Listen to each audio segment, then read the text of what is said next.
And that notion that Wu Sabat is only in America does not make sense.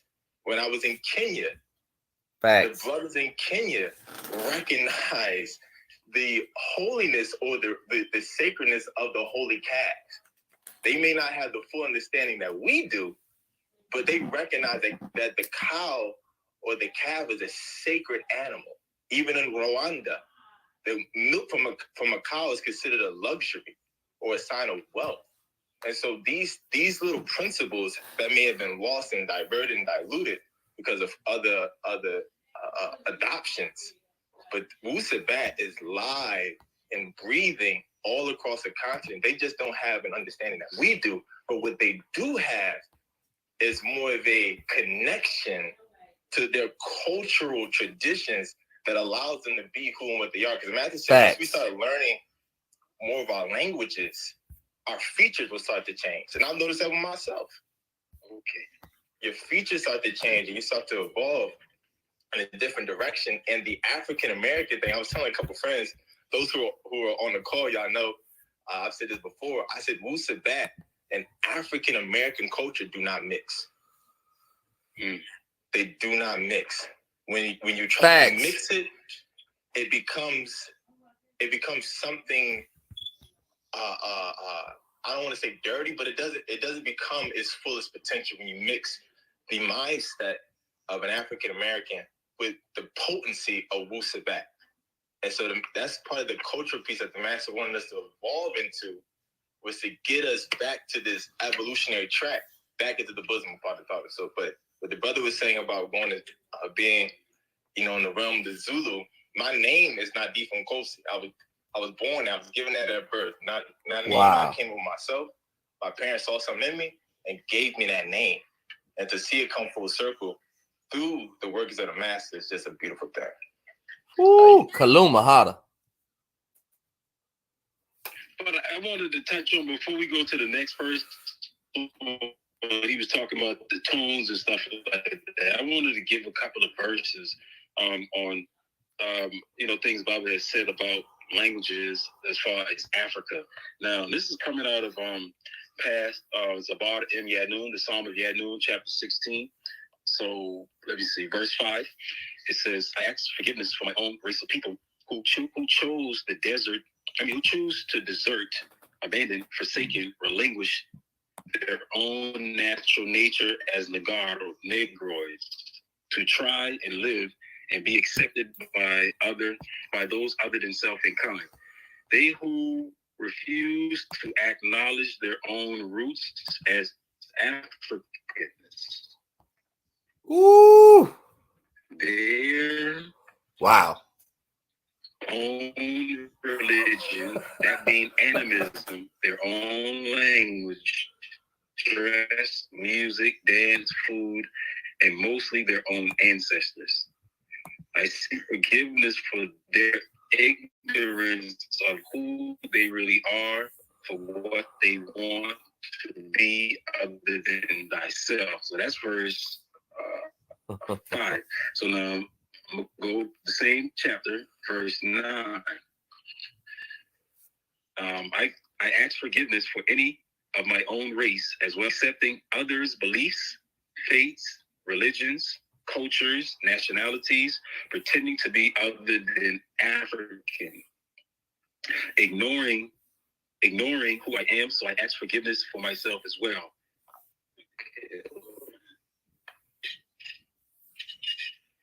Okay, so I think, I missed it. No, but the point, what I wanted to point out to the top, when he says their own languages, he said languages,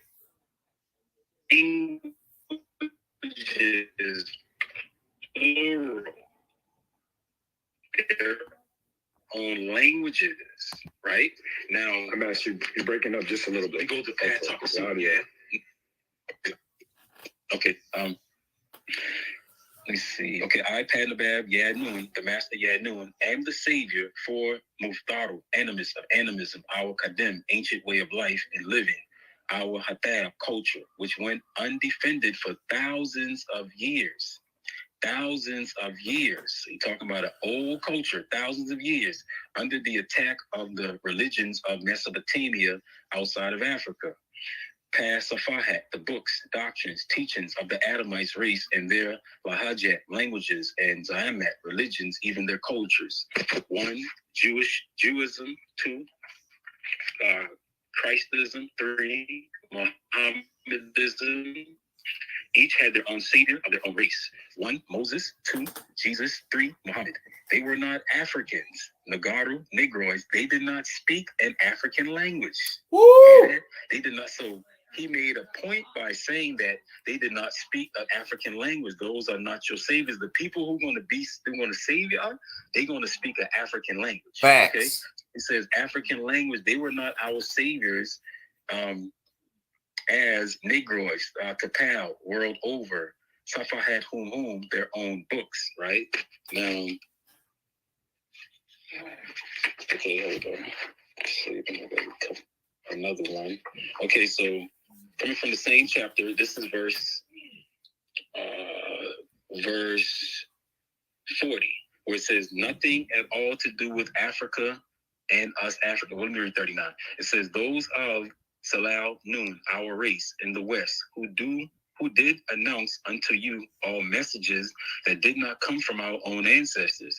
They took from the Jews, the Christians, and the Muslims and their religious laws.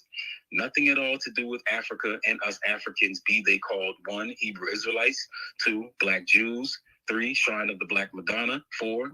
The other Christian group of blacks or Moorish Americans, Nation of Islam. They all depended on non-Africans as their saviors, non-African language, non-African cultures, non-African religions, non-African God or gods.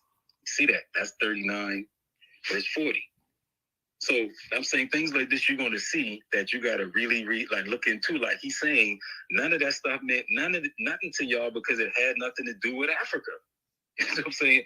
Everybody taught from Abrahamic stuff, but they were scared to touch what was going on in Africa. They say it was voodoo, it was satanic, it's paganistic. It's that they scare us. That's why in the update with Council Red, he said, "What we were afraid of being Africans." So that's the vibe I'm still getting, even from the family, and we supposed to be liberated. And like I said, I ain't telling nobody to do nothing, but I'm saying that's the vibe I'm getting when people constantly attacking this, saying, well, this is that and this that. But Baba, we just read what he said, our Orisha. We read a new update. He said, we are Yoruba. So he's talking to the tribe.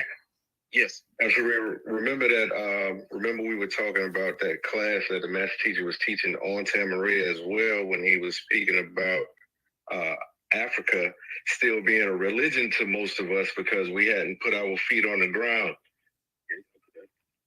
So he explained that Africa was still a religion to many of us already. So like, once again, like you say, if we have a fear towards it, it would be because of the fact that it's been religion to us all this time because we hadn't had to have the experience all the time. Like we said, it's not always practical, but that changes a perspective insofar as from knowing and believing. Hey, let me say something. Okay. Let me say something real quick. Hold on, Okay. I got 2 more verses I want to read from the same chapter. Because this hit on. Now, well, a couple more. But, okay, verse 42.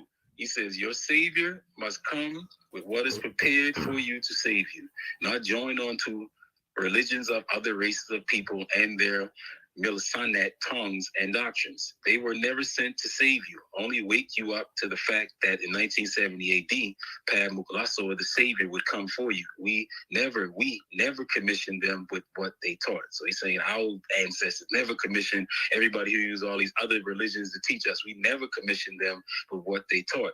We never sent them with the intention of misleading our race of people to other religions. They could have looked to Africa, not Jerusalem or Arabia, and found the right way. So he's saying before he came, the people who was teaching us, Elijah Muhammad and Marcus Garvey and all these people, he said they could have looked to Africa, not Jerusalem, and found the right way. So it's something there in Africa that he was still considering the right way for our people. Wherever animism, basically, is what he's saying. So now that's verse 42 to verse 45. That's all is coming from chapter 5 called The Savior in Pad Taparoa, the Decision Book. But go ahead, Kazu. Okay, it's just a question. But before it's a question that came in on Crumb TV. But before we get into that question from Crumb TV, to the brother Sermon to it, we was just on the conference call, tribal call, and the brother Seneb gave you a big ups for all your work and contribution that you did in Decatur.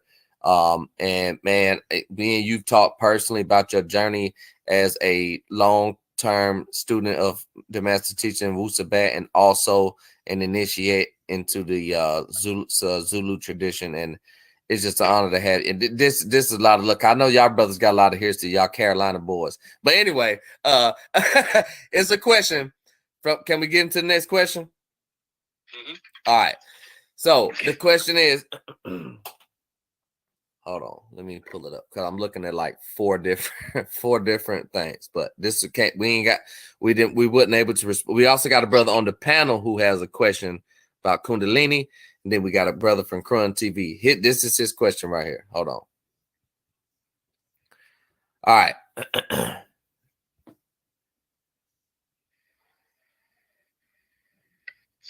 Okay, this is from the brother Amahu Imhotep, I think it says. And he says me as a vegan, as a vegan, I kind of have an issue with animal sacrifice, but I do know that is practiced in Haiti and ancient Africa. I don't know if this is a question or comment. Oh, I see. Then he says, okay, I see. He says, is there evidence that the ancient Africans or ancient Egyptians were vegetarians or meat eaters? That's the answer, right? Okay, they were both. Originally, of course, you know how people were vegetarian. But originally, when we lived in the seas, we were meat eaters. We ate up the sea. When we came onto the land, on the surface, people became vegetarians. But if you're talking about dynastic Egypt, they found some evidence, some new evidence showing that most of the Egyptians, they were vegetarians. You know what I'm saying? Some people ate meat, but most of them, it was a mix, you know what I'm saying, of what you're saying today, which is why, like you said, being we are the descendants of these people, some of us, you know, have longer canines than others, you know, proving what kind of descendancy you come from, you know, in your diet, well, inside your lineage. But most of us, I mean, originally our race, like he told us, was a vegetarian race. Now, the whole thing about the sacrifice that you're talking about, right? Everybody throughout the whole of Africa was, I guess when you put the religious or the theological tone on them, y'all call it a sacrifice. But when these people were farmers and they were actually killing animals to feed their family, that's what it was. So the religions say a sacrifice, and you say stuff like that. So it's like they take a hen, they taking the chicken, they taking the goat, but they eating the food. So you see what I'm saying? What we call in blood sacrifices. That's right. It's shared. The meal is shared amongst the tribe. That's right. What it's called? I said the sacrifice is then cooked and shared, fed amongst the tribe. Yeah, it's being when it's like with Ifa, they don't like that word blood sacrifice. They get when you hear that, you thinking they terrorizing animals and slaughtering animals. Nah, they don't. They do what the Sans people do. You know what I'm saying? They pray over this stuff. They make them comfortable. You know what I'm saying? They do all kind of rituals, something sacred, and then they do these things. And then, like I said, it becomes a feast. All they do is serve the food at the end of the day. You know, but they hate that term, blood sacrifice. But now, I want to touch on something when I think you said back in original times, right? You know, we're talking about the rituals that when, and then to the deities that they're calling on, like killing the. Hold on, let the brother finish. Then you can ask. Let him finish first. But you know, so let me say, you know, they were sacrificing animals in ancient Egypt too, right? Bro. I'm saying for the brother right there. Yeah.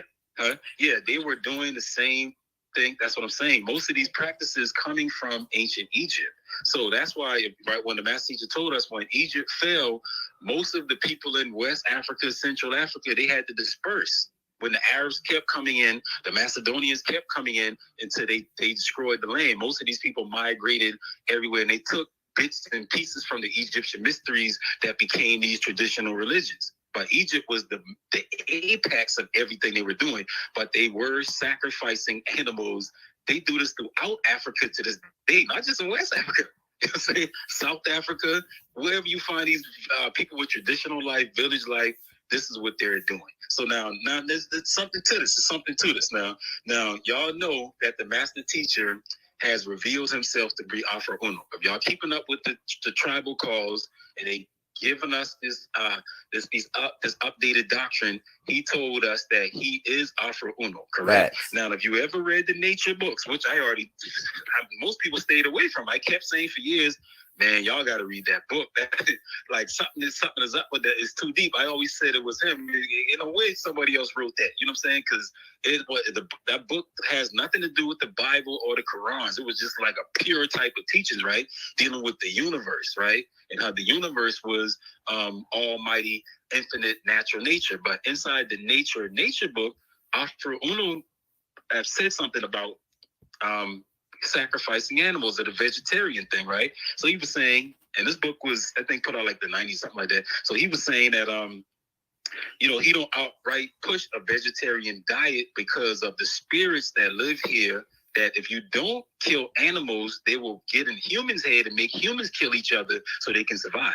Because remember, if you know the 33 slate and the 33 commandments called Sabakat, he tells us when a person dies, their nafash, that spirit, separates. Also something called nashatat, spark, separates from the body. So he said that you got a lot of multidimensional beings that are here in this environment that is not their environment. So when somebody does a sacrifice, right, or somebody die, you ain't got to do a sacrifice. When people die, sparks or nashatat comes out of their body and they feed on that. That's what keeps spirits alive, because spirits need a source of sustenance to live. So they got to transmigrate. That's another animist tenet, transmigration of souls, our spirits. They got to go from here to here to stay alive.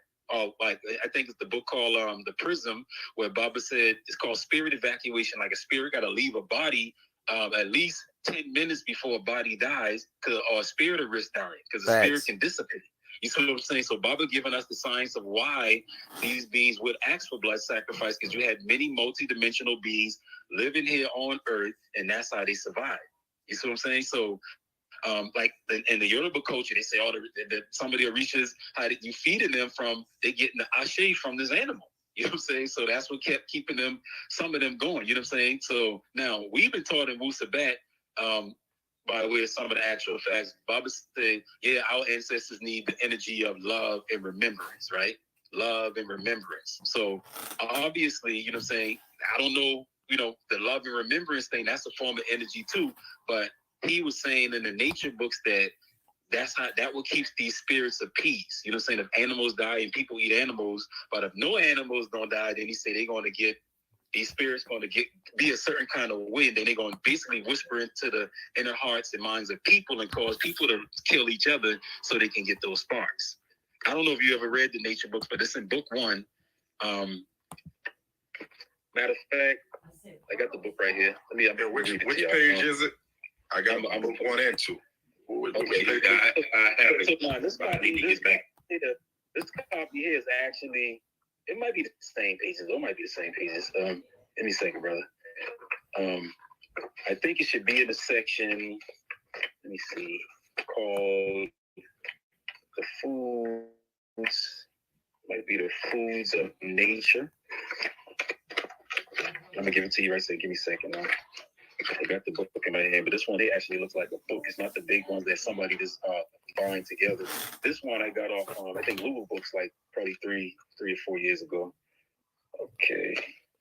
I just want to mention, while you finding that answer, Ray, I just want to make one quick comment to add on the, when you was building on the linguistics. There is a doctor called Dr. Theophile Obenga. He is a student and comrade of Dr. Baba Sheikh Anta Diop, a Senegalese African scholar, linguist, and the one who did the DNA testing to find out that Ramesses was E1B1A haplogroup, which is a Nagaru or Negro African, right? Dr. Theophile Obenga, a student of Sheikh Anta Diop, who Baba mentioned in Ham Seed, he said all Nuwaupians should read all the freaking works of Sheikh Anta Diop, right? Now, Sheikh Anta Diop's student and comrade Theophile Obenga did comparative studies which is called the historical comparative linguistic analysis method, which is where you take dead languages like the ancient Egyptian language, which has a dead phonological system, right? It's being reconstructed, unlike the Sabaean language, which was dead, but the master teacher did something called reconstructed it, which is why we can speak it fluently. When he did a comparative study on the Yoruba language and the ancient Egyptian language, and he found phonetic correspondences. He found cognate roots. This is the same way the master teacher broke down, as Imam Isa busted down Arabic and broke it down to Syriac, Syriac, Amharic, down to cuneiform. That linguistic cognate of the Yoruba and other Bantu West African languages that's related, and South African languages that's related, and all African languages that's related to the ancient Egyptian, proves that these people were the same people. I just wanted to add that. Go ahead, my brother. Okay, I found it. Okay, this is page 107. It's in the section called The Nutrition in Nature by Reason. The nutrition, if you read that whole chapter, you can get it. But I'm going to read a couple of the verses on there. Let's see. Okay, so he's talking about the benefits of being a vegetarian, of course. Okay, this verse 151, it says, listen to reason. Another reason why the scribe does not openly and publicly promulgate vegetarianism is this: at birth or bearing duration of a person in his mother's womb, he or she is possessed by spirit being or spirit beings of one kind or another who will help the person control or decontrol his or her life from birth unto death, unless be placed by some other spirit force. And this means that spirit beings partake of what people eat. And this has been in the update too. Baba said that what we eat, once that food breaks down and it gets into our blood, it feeds the spirit that are in your blood. He calls it fractals live in your blood. This is our ancestors in spirit form. That's why all indigenous or scriptures, they always say the spirit is in the blood. The spirit is in the blood. So he's saying they live in the heat of your blood. So he said when you eat food, that charges the spirit that's in you. So that and the book Emotional Energy explains this too. The vitality, it feeds that. You know what I'm saying? To keep that spirit growing so your body can continue to grow. So now, okay, but since some spirit beings are too powerful in their makeup, their composition to live with flesh and blood beings, these most powerful spirits must get their sustenance, their nutrition, otherwise, and that sustenance as nutrition for spirit requires blood, because spirit beings have no life liquid of their own. And the killing of animals for food and survival purposes helps satisfy this need and requirements for spirits, because the animals spill and shed blood. So then if this animal bloodshed stops, not only would people start to starve in greater numbers than already starving, but spirit beings would begin to starve also, and thereby they would increase their demands for blood on human beings by causing people to fight and kill each other even more than they already are doing. So this is another reason why it is in the best interest of all peoples that this reporter of 9 News does not advocate vegetarianism, although it is more helpful and moral than eating animals. Let it be remembered always and let it be known. Listen to reason. However, animals should be sacrificed for food purposes only, unless there is some kind of food purposes only, unless there be so many of a kind that they cause serious problems and imbalance in nature, and thereby be balanced off. And their body balance off. Okay, so that was verse 151 and 152. So that's what book was that, brother? This is the nature of nature. This is the nature of nature book, part 1. Okay. Now, so I'm saying, now you hear what I said before this. He told us in the studies he's Afro Uno. Way to travel that he is Afro Uno. I mean, you probably not if you're keeping up with the new stuff. So this was the doctrine that the elder Otis Wagner was speaking about when he said that when Doc first started teaching, it was called the ancient Nubian Todites. This ties right into what we put in the lightning from the east with Afro Uno, Sheikh Dawood, these origins from all the musicians that the master teacher was associated with, the Yoruba temples that him and his mother and his brother, Oba Oyo, which is a Yoruban word, father of Oyo, They had African stores. This ties in perfectly. And that quote from Nature, Amsaray, man, salute. Heat. I digress. That still ties into 33 Commandments, the Sabbath camp, where he's still giving more information on it. Like, let me tell y'all why they really do this stuff. You know what I'm saying? Like, because he said the spirit as well as the body. You know, our spirit is multidimensional. So he said the spirit got to feed and the body. So we got to eat food in order to for our bodies to grow. But spirit's got to get some kind of nutrition also to keep on thriving. So wasn't it also in an update recently that where the master, because I know a lot of the information that you brothers are quoting out of is outdated information. I know that a lot of the updates that I've read recently is the master put in that we have to, we shouldn't eat meat because those spirit forces are attracted to that dead or deteriorating flesh that's inside of us.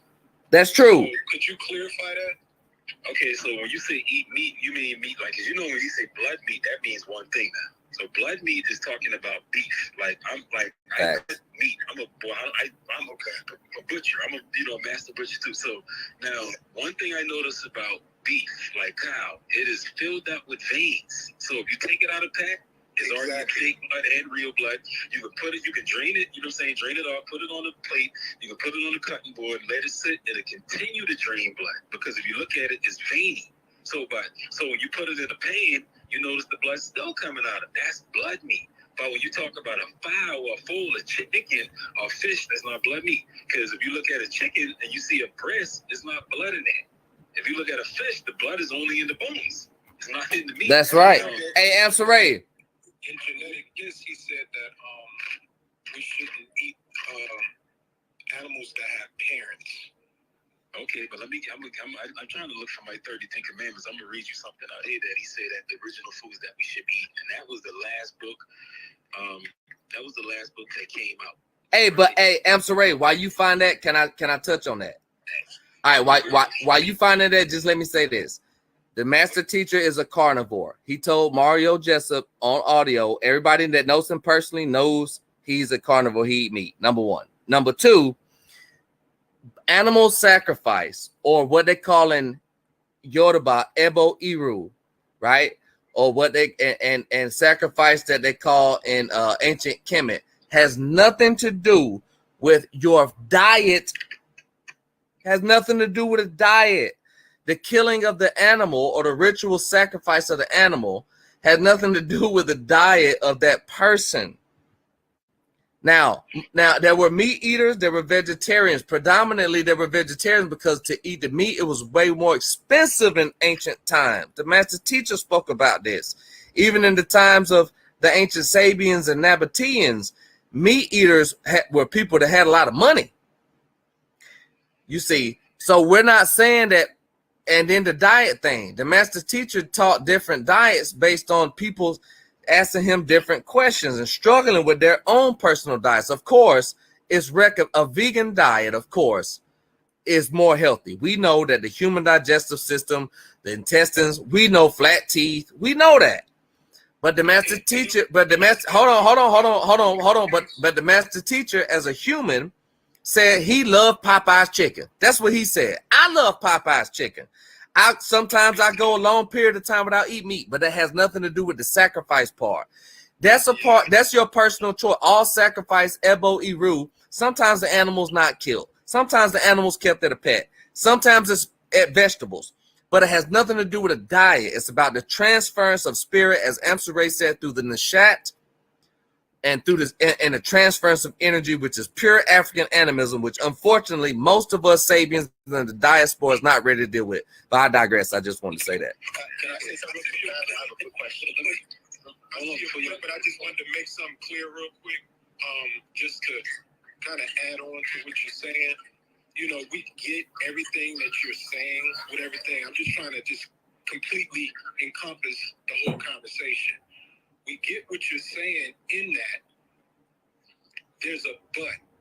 We don't want to mix the two doctrines together to make it seem that, okay, it's okay to practice Ifa. It is okay for those people who are connected to that. But we as Sabaeans don't practice certain things that those people who practice Ifa are into. That's the whole point.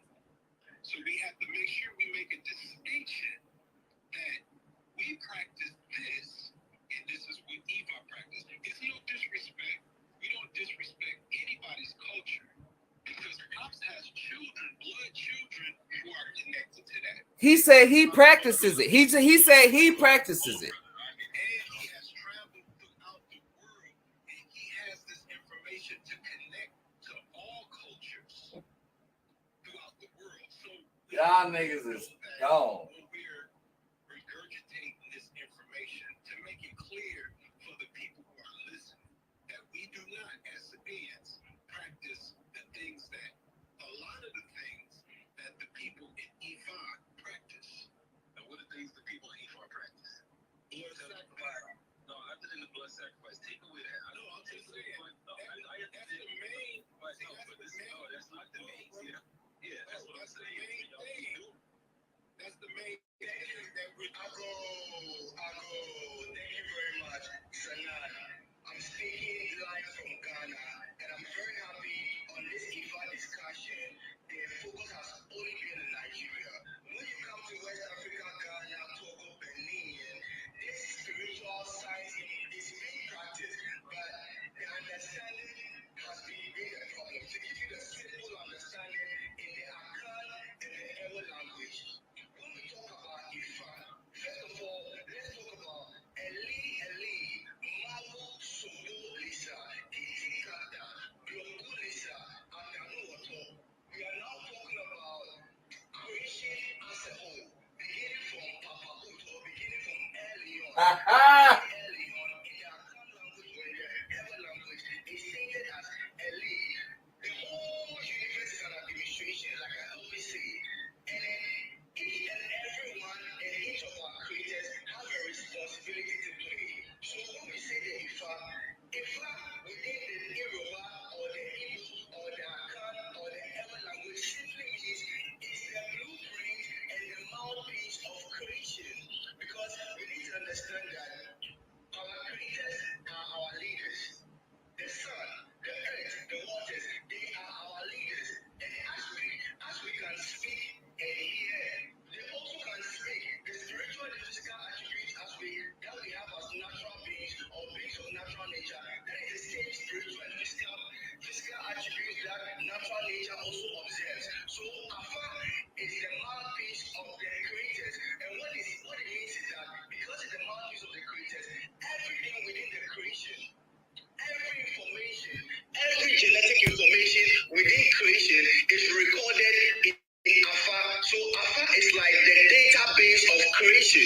Fa is like the database of creation, where all the responsibilities and the attributes and the genetic responsibility of every creation is recorded in. So Ifa enables us to what? To have a balance or to have the community in order. So what it means is that, for example, my brother was talking about the elemental beings. When you come to the Ewe land or you come to Akan, which is the mother language, out of all the languages, that is the mother language that gave birth to all other languages. For example, my brother was talking about, the correspondence of the languages. When you say Wu Sabat, I know my brothers and sisters have heard the word Mawu Sobolisa.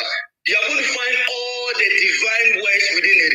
And when you say Nsroma within the Dinkra symbology, because exactly what we are saying here, the Dinkra symbology can just explain everything we are saying here. So when we say Afa is the data of natural nature. Afa is the data of natural nature. That is how our ancestors were able to know the functions and the uses of all creation. So, that is our guidepost. That is how we communicate to the creators. That is how we communicate to the custodians of the earth. There are only, when you come into the Alpha, there are only 3 temples. That is the temple of the earth, the temple of the waters, and the temple of what? The temple of the sun, the temple of the waters, and the temple of what? The earth. And then when you come to the administration of the living beings residing on the earth are named as Vudun. When we say Vudun in the Akan or the Ewe language, what it means is that to free the town with the spiritual science of natural nature. So everything within creation that has a spiritual knowledge is called Vudun. The plants, everything within creation has a responsibility, and the responsibility they are here to play is to offer the services that is going to bring about balance. So all living creatures in the earth are defined as the custodians of the earth, meaning they are the administrative council of the earth. They help to make sure that the activities of the earth are being performed efficiently. We have the water terrains. So when we say Orisha simply means the custodians. When we say Orisha simply means Vudun or custodians. So now we are talking about the custodians of the sun, the custodians of the earth, and the custodians of the waters. But how can you now run this administration? What is the blueprint? The blueprint is all recorded in Ifa, and the Ifa is nothing we can detest, because the truth is universal. The truth is universal, and the truth that we are speaking here is the truth about nothing. So Ifa simply deals about the database and the knowledge of natural nature. So why did our ancestors, our ancestors didn't just wake up to perform spiritual sciences on their own? No. We don't just wake up to do anything. Where do we receive these messages from? How do we know that this specific animal or this specific creation needs to perform this specific task? These animals that we are speaking about are divine sentient beings that they know the responsibility that they are here to offer. These animals know the responsibilities that they are here to offer. They are here to offer the responsibilities of evolving creation and bringing back the harmony and the balance we deserve as humanity, or the whole of creation. So when the name of an animal in the mother tongue, when you come to the Akan, we call an animal as Abua, and I say Buafu. What it simply means is that they are our helpers. Animals within the mother tongue are termed as organic instruments. They are organic instruments. Every instrument within natural nature is organic. And these instruments are here to be used in the fortification and the enhancement and the evolution of nature. And then that is their responsibilities. So when you come into the mother tongue, or when you come into the motherland, and you come in within the spiritual science of nature, not all animals are used in rituals. Each and every animal has their responsibility to offer. And then, like my brother was saying, nobody just wakes up and eats meat. No, it's prohibited. Nobody just wakes up. We don't eat meat for pleasure, because we don't condone, just doing anything by hand. All these things are done in the temples. It's either in the temples of the earth, or in the temples of the sun, or in the temples of the waters. For example, when it comes to the Afa, each and every human being has a responsibility to play. Each and every human being has a taboo. Each and every human being has a duty. Each and every human being also has custodians that came up with this human being in order to perform that task. So this human being, when you have been brought forth to this earth, it's not your father or your mother that is going to tell you your task to perform. Or the divine extraterrestrial beings are not going to descend to tell you, oh, my brother Kufu, this is exactly what you are here to do on earth. This is exactly what you are here to do. These are your principles. These are your taboos. These are your food charts.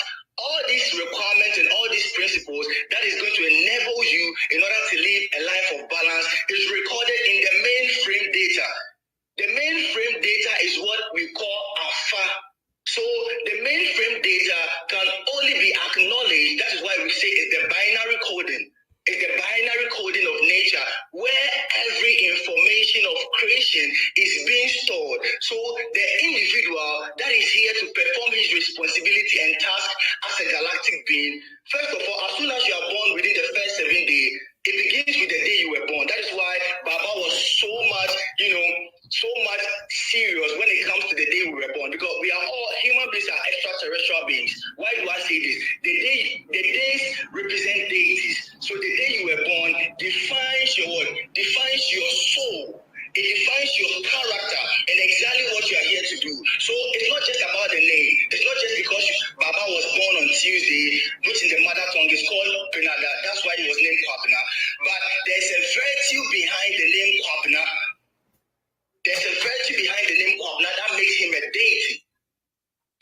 what happens is that your food chart, each and every individual has a food chart.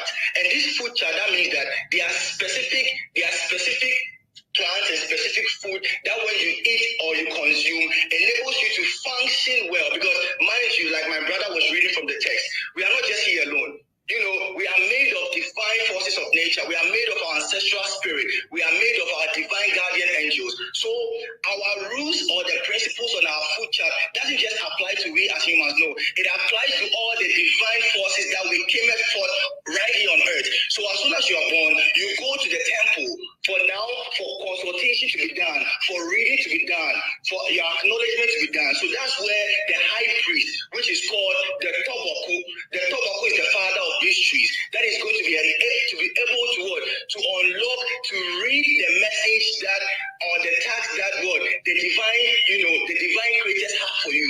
So Afa simply is not a tool that belongs to some people in Yoruba, or it's a tool that belongs to some people in Ghana or West Africa. No, but Afa is the database, is the blueprint and the binary code of the whole universe that keeps the record and data of each and every creation. Our ancestors didn't just wake up to understand that.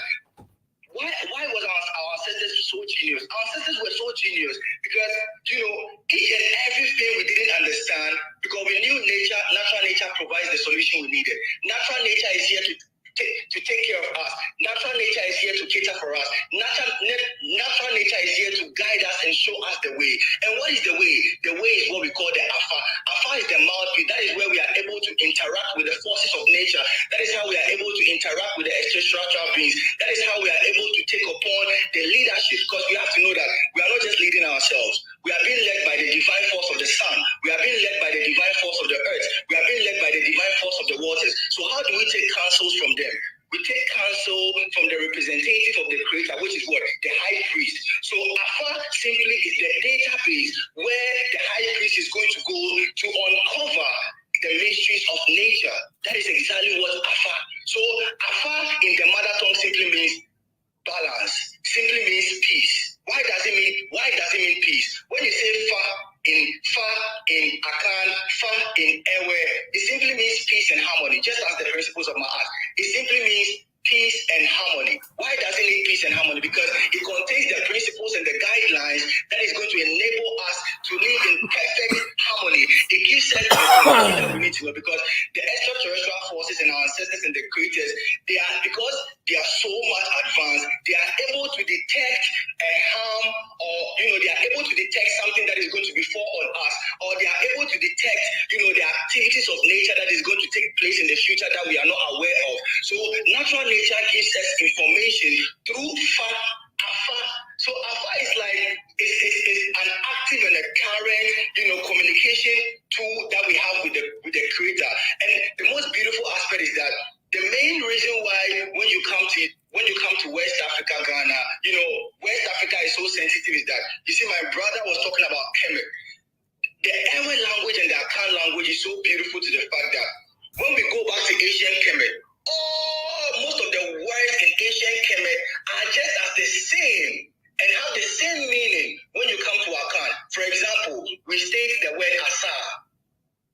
My brother Doswa can testify to it. Anybody that comes to Ghana, you could just ask anybody, who is Asa? Asa, the word Asa simply means a custodian of natural nature, one who is here, one who has been able to understand the principles of natural nature, and now with that wisdom and the principles of natural nature, you are here to acknowledge it. So when we say Asa, Asa is in the mother tongue and it's still existing here in Ghana. When we say Ta, we say Ta. Ta simply means what? Ta simply means the head.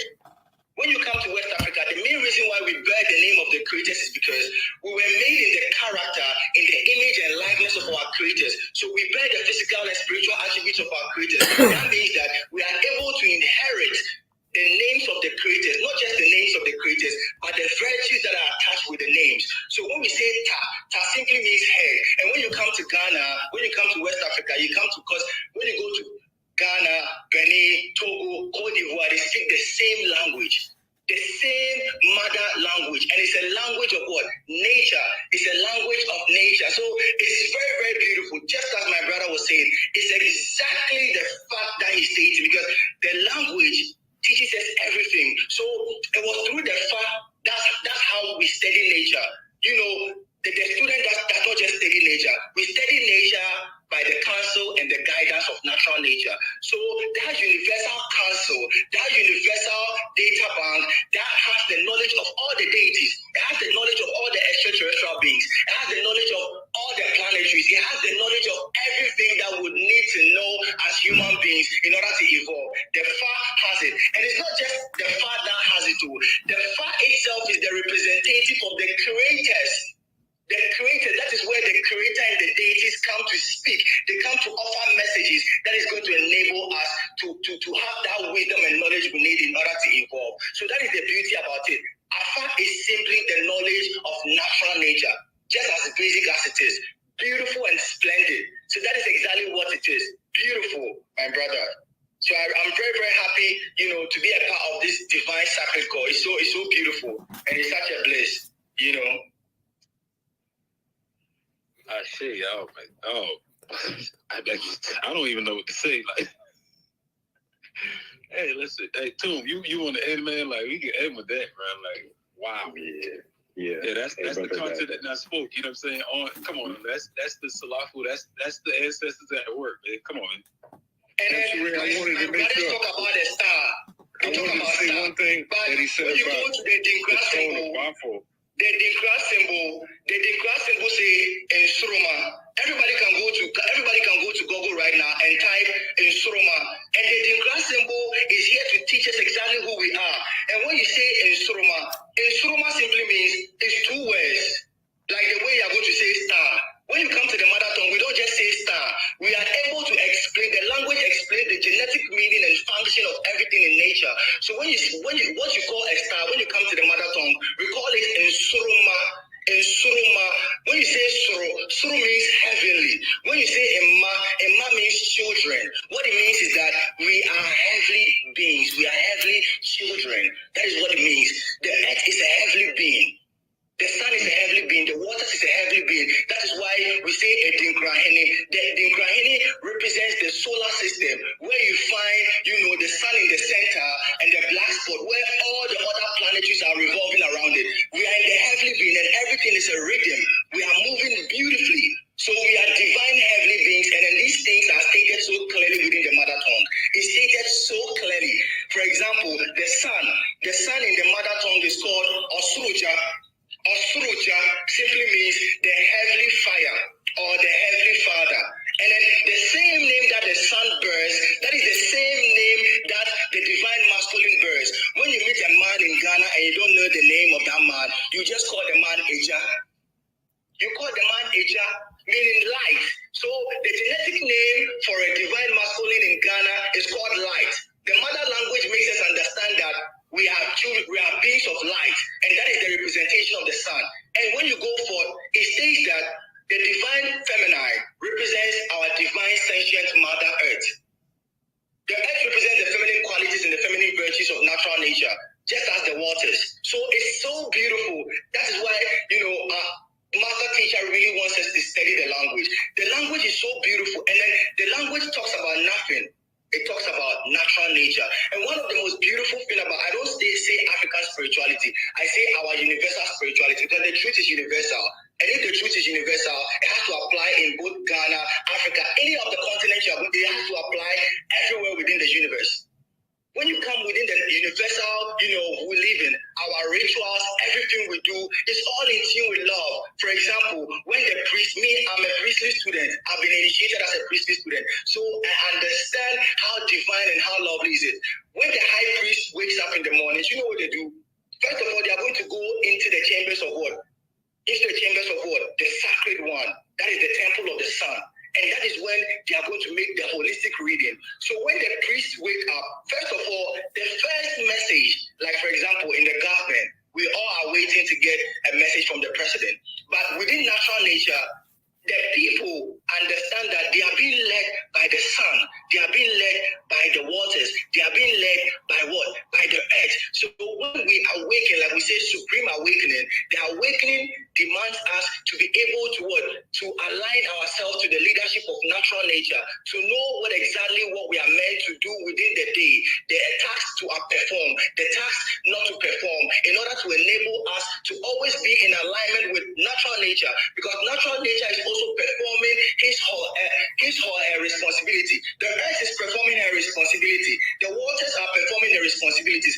And when we talk about the gods of Africa, we are simply talking about natural nature. We are talking about beings that are connected to the earth, and they work hand in hand with the earth. We call them custodians of the earth. That means that they are deities that are associated to the earth. So the mother earth being the mother, she has deities, she has representatives, just as we are representatives. So these are what we call gods.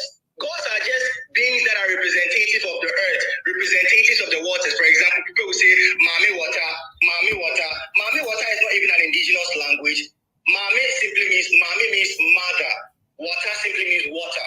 But when it comes into the mother language, like someone was asking about the Kundalini energy, when you say Kundalini, when you come into the mother tongue, when you go to Benin, you go to Togo, you come to Ghana, we call snake in the mother language as Da. You could ask anybody, we call snake in the mother language as Da.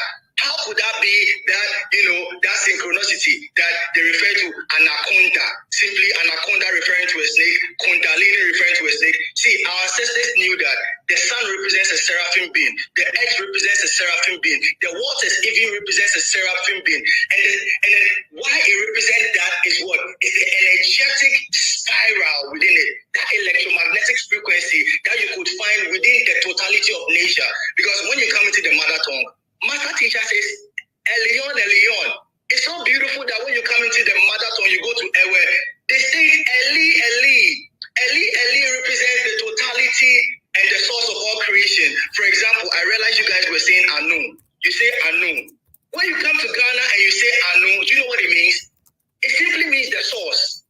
Anu, we call the mouth or the source of everything. We call the mouth, the mouth I'm using to talk. We call it Anu.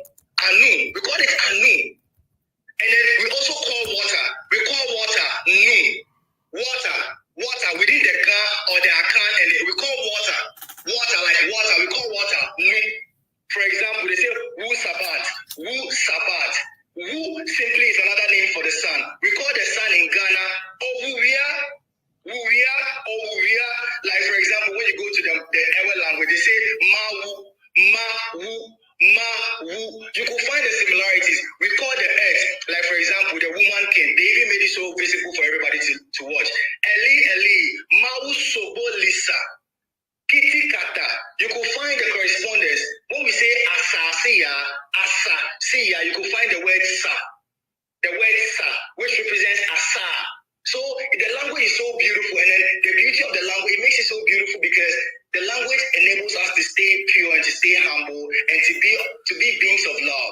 So another Idinkra symbol that makes me so happy is that it states that Asasiye through, meaning that it states the divinity and the providence of the Mother Earth, teaching us that our sustainability and our nurturing comes from the Mother Earth, and it's so of a high value to give reverence to the Mother. So it's so beautiful. The Idinkra symbols even makes it so easier for you to understand that all the knowledge we are talking about is the knowledge of natural nature, the study of the earth, the study of the waters, and the study of the sun, and its solar environment. And then how are we able to study it? We don't just go to the plants and try to meditate and want to find out. No, there's a guideline. If you want to study about the plants, depending on the activity that you are here to perform, you already have custodians and you have the FA. So the FA makes life so beautiful. It teaches us the guideline. It teaches us how to even make herbal medicines. It teaches us how to heal. It teaches us everything that is like the scientific formula. It teaches us everything we want to know. All of the creations, all of the pyramids that has been built, all of the mind-blowing innovations, all have to come from the FA. That's what we use to build the community. So right now it has been corrupted because most people don't have the genuine understanding of exactly what it means. It has been corrupted. But when you come to understand that it's the mouthpiece of creation and it holds the database of creation, then that is where the magic is. That is where the humility is. That is what makes us so happy. That is why, the Caucasians had to terminate, our way of life, because our way of life was so divine. It was so easy and so beautiful. All you needed to do was to align yourself to the principles of nature, and then you are going to be guided. So I'm very, very happy, and I appreciate everybody for listening to me. There's a lot to say, but I really appreciate it. I love you so much. Thank you very much, Divine Brothers. And then I love all the Divine Feminine on the calls too as well. Shout out to you, Nafatat and Ann. And then to those who and all the brothers. Ashuk. Nana, Tawahat, thank you for that. That was beautiful. That was really beautiful. And that's just right there. That shows you, on the thought of our beings, they're working on the working. So I mean, I think the brother, who was that? To him, Zoza. What's his name? Zoza. He wanted us to speak on the ritual in Kenya, right? But before you do that, I just want to welcome everybody again. I know we're going to reset the room. It's been a minute since we've been on here, so we'll go over, kind of a recap. But is Ifa African or Arabian true animism? This class, of course, started off with the lecture. You'll be able to go back and replay it. We'll also be coming out with a podcast where family can go register and hear. It's this class and it's a few others that we did in the past that we'll actually be putting on there.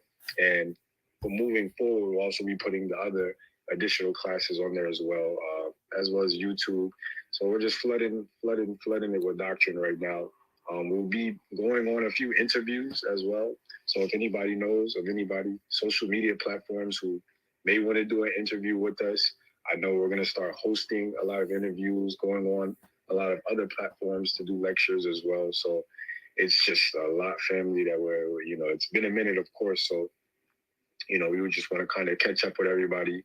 I don't know where everybody's on. I know there's a lot going on with our tribe here stateside, but I want everybody to know there's some very, very beautiful things going on the motherland. And, we will show forth our might, our power, our strength here in these end times. And it's the end for the Caucasian, the European.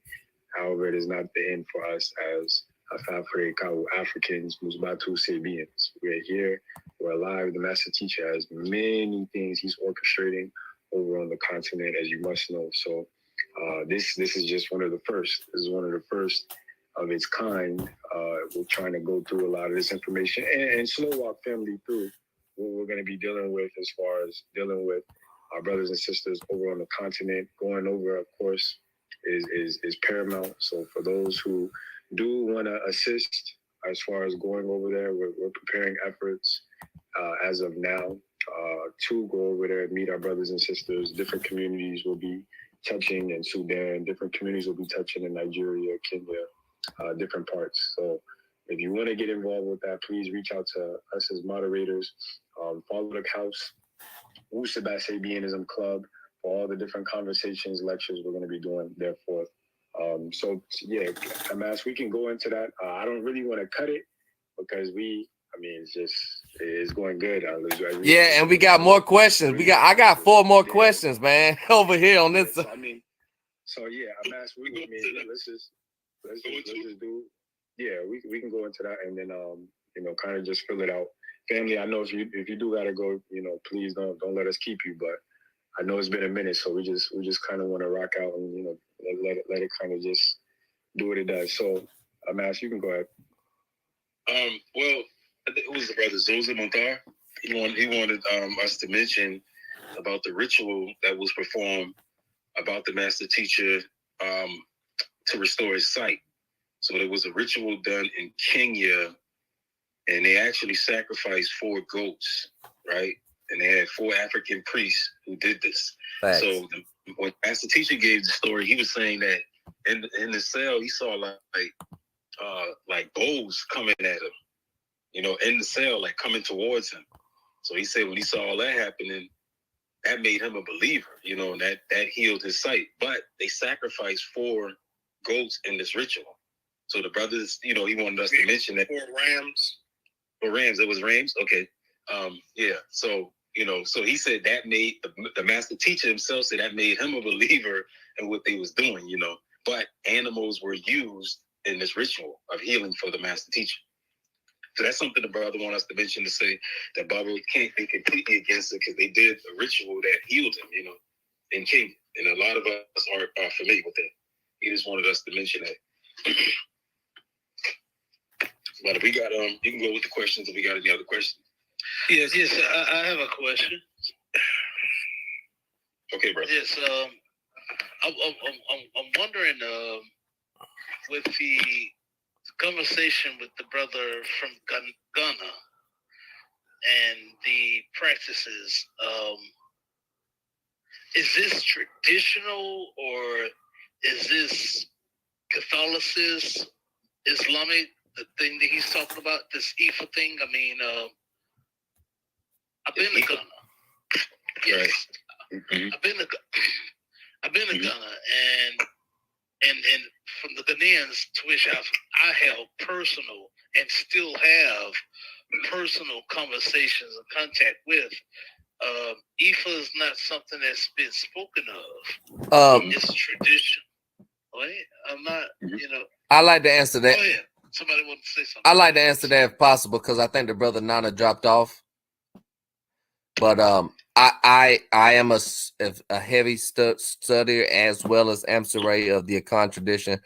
What he was talking about as far, Ifa is how the Yorubans of Nigeria say it, right? It's also how it is in the actual Metanetter. We found that in the actual Egyptian diction. About Ghana, correct? Yeah, hold on, I'm getting there. Right? Then in Ghana, you have various tribes. The Akan, the Shanti, the Ewe. Now, very familiar with the tribes of Ghana. Right. And in the Ewe is Vodun, right? But it's also called. That's dealing with traditional, and that's dealing with the traditions. The traditionals. Hold on, brother. I'm just trying to answer your question. Your question was, how does Ifa relate to Ghana, right? No, question. Okay, what's your question? Conversation has been held more so than just it's Ifa. I'm questioning information. What is your question? Ask your question clear as possible. The clear as possible that I can ask my question is dealing with when it comes to Panabab Yanun. And I know his mother, or it was said that his mother practiced Ifa, but it was the whole voodoo and all this ritual stuff that he didn't teach us about. He didn't practice, nor did he teach us about that. Now, when it comes to my personal visitation, what's your question, brother? What's your first? You asked me something about Alpha. Now you're getting into this. What is your question? My question is what I'm saying, brother. Okay. I mean, if it's out of line or if I'm out of place, I mean, I'll pull back and maybe. No, I'm just trying to get. I'm trying to get a comprehensive understanding. First, you asked me a question. I'm just trying. I'm just trying to get an understanding of the question. That's it. What is the question? I'm not overstanding the build that we're holding with the topic about Ifa, because when it comes to God, especially when the brother Nana, that apparently he's recently come on the scene and he's getting a lot of traction. He's getting a lot of traction with us as Sabians, Nuwaupians. I'm speaking to Ghanaians every day. I mean, literally every day. And this conversation, when I speak to them about Panabab Yanun, none of this conversation is coming up. And I'm not understanding the conversations being held. So I'm kind of confused. So I'm wanting clarifications, because in Ghana, from Accra to Cape Coast, you have the tribes, and those tribes are divided in 3 sections. Either they are practicing Islam, they are practicing Catholicism, or what we call Christianity, or they are what is known as traditional. Now, when it comes to the traditional side of the Ghanaians to which I speak with regularly, they're saying that these are the individuals who kept towards the culture and the information and the practices prior to the colonization. And some sects have the practices of voodoo. So I'm just kind of confused with what you all are speaking on, you know, and this is not a backlash and not a pushback. It's just, I'm speaking to Ghanaians, man, and this is not the conversation that I'm hearing. Let me ask you a question about like we talked about earlier how when you go to West Africa, the most predominant religions there are Islam and Christianity. Correct. It's not the original native spiritual systems. Those things do exist. Like even like if you go to Nigeria, Ifa is still taboo to a lot of Africans because they are still under the clutches of colonialism. So it's still a taboo to that Satanism. They stay afraid of it because the Europeans done came over there and get.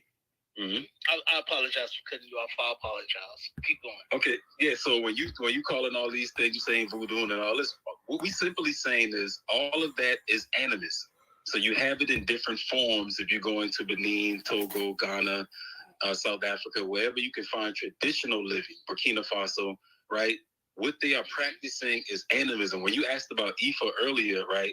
A lot of people would say Ifa is a form of divination. That's what most people say, right? So you can find different forms of divination all throughout Africa. So like the brother Nana was saying, the divination is a way that they got information. So in Ifa specifically, they say that the divination system was given to them by a man named Marumala, a divine being. Oh, so that I can't say. Hey, this is a good bill, but that last brother right there just really turned whoever that clown Atna was talking about. He sounded confused, and I sent that in. He sounded like a confused religious moron, parasitic Sabian. Let me say that again: a confused religious moron, parasitic Sabian. Look up each one of those words, and if you fall into that category, you need to go to a freaking library, open up a book, and start reading and studying right now. I don't understand.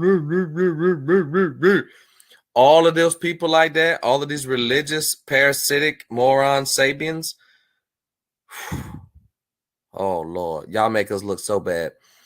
I've had to take the burden myself, Amsaray, Emray, other, but we've had to take the burden of explaining this stuff to you morons, explaining what Nuwaupu means to defend against the Nuniboos, Chuck Morgan, Sinetta. We the ones that went up to bat with all these fools. So are you really? I don't respond to you people like that no more. Don't get on my posts or my live. If I was answering, I would have cussed that nigga out and kicked his ass out. I'm asking this nigga, what is your question? He asked me about Ifa. Then I'm asking, okay, articulate your question. Then he started going into some other shit. He can't even articulate his question. Then he started going into some other shit. Religious, moron, parasitic Sabians, waste of space. People like you are responsible for the lack of scholarship we have, responsible for the downfall of the nation. We the ones that's carrying this shit. You niggas ain't, well, I'm done. Why do? Bye. Go read a book. Go fucking read.